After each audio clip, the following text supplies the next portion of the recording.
আসসালামু আলাইকুম, স্বাগত সবাইকে Laboni kitchen cooking and gardening এ। আশা করি আপনারা সবাই ভালো আছেন। আজ আমি আপনাদের সাথে একটি ভিডিও শেয়ার করব, আশা করব যারা গার্ডেনিং করেন তাদের জন্য অনেক উপকারে আসবে। অনেক কমপ্লেইন এসেছে যে অনেক সময় গাছে ফুল আসে, ঝরে পড়ে যায়, গাছের ডগা পাতাগুলো অনেক চিকন থাকে এবং গাছের পাতাগুলো কুঁকড়ে যায়। এই সব ধরনের সমস্যার সমাধান নিয়ে এসেছি আজ আমি আমার চ্যানেলে। আজ আমি আপনাদের জন্য একটি সার বানাবো, যে সারটি ব্যবহার করলে আপনাদের গাছে কোনো প্রকারের প্রবলেম কখনোই আসবে না। আর এই সারটি হচ্ছে সব ধরনের গাছের উপযোগী একটি সার। তার মানে হচ্ছে যে কোনো ধরনের ভেজিটেবল থেকে শুরু করে শাকসবজি থেকে শুরু করে ফুলের গাছে আপনারা এই সারটি ব্যবহার করতে পারবেন। আজ আমি দুটি গাছে সার ব্যবহার করব, সেই অনুপাতে সারটি বানিয়ে নিচ্ছি। এখানে আমি শুরুতেই নিয়ে নিচ্ছি 1 টেবিল স্পুন পরিমাণ টি, যা হচ্ছে খাবারের চা।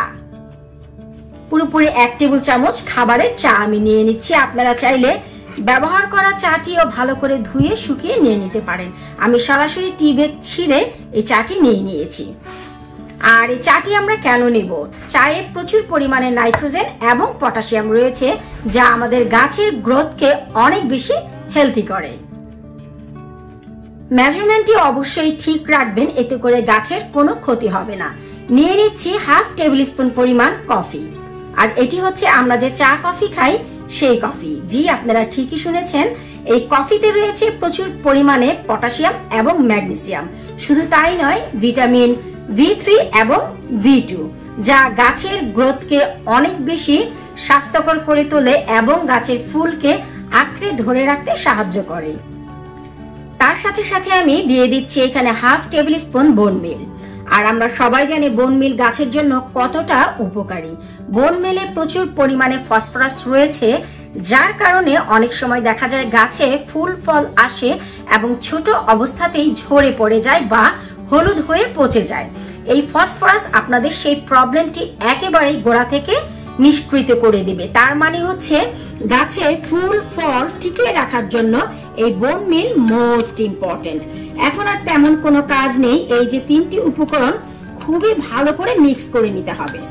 যদি পরিমাণে বেশি বানান তবে আপনারা এটি বছর ব্যাপী শুকনো কোনো পটে রেখে ব্যবহার করতে পারবেন। একবার বানিয়ে পুরো সামার আপনারা এই সারটি গাছের জন্য ব্যবহার করতে পারবেন। আর এই যে সার সব গাছের উপযোগী একটি সার, তাই দোকান থেকে না কিনে আনলে এবং অন্যান্য সারের কোনো প্রয়োজন না হলেও শুধু এই একটি সার দিয়ে সারা সামার আপনারা ফুলে ফলে গার্ডেন ভরিয়ে দিতে পারবেন। তো এবার চলুন এই সারটি কিভাবে ব্যবহার করতে হয় আমি তাও আপনাদের একটু দেখিয়ে দিচ্ছি। সারটি ব্যবহার করার কোনো নিয়ম নেই। এই যে গাছ হয়ে আছে দারুণ ভাবে, এখন এই যে এখান থেকে যে আমি সার বানিয়েছি, সার নিয়ে সরাসরি আমি মাটির গোড়ায় ঠিক এভাবে করে ছিটিয়ে দিয়ে দিব। এরপর যখন এর উপরে পানি ব্যবহার করা হবে অটোমেটিক এগুলি গলে যাবে। আর এই যে সার, এই সারটি গাছের গোড়ায় দিলে কোনো প্রকারের ক্ষতি হবে না, এটা আমি গ্যারান্টির সাথে বলতে পারি, কারণ এই সারটি দিয়েই আমি আমার গাছকে এতটা হেলদি করে তুলেছি। আশা করব আজকের এই ভিডিও আপনাদের উপকারে আসবে। কেমন লাগলো কমেন্ট সেকশনে কমেন্ট করে জানাবেন, আপনাদের কমেন্টের অপেক্ষায় থাকবো। আর ইম্পর্টেন্ট একটি তথ্য, তা হচ্ছে এই সারটি আপনারা সপ্তাহে 2বার ব্যবহার করতে পারবেন। বিদায় নিচ্ছে আজকের মতো, আল্লাহ হাফিজ।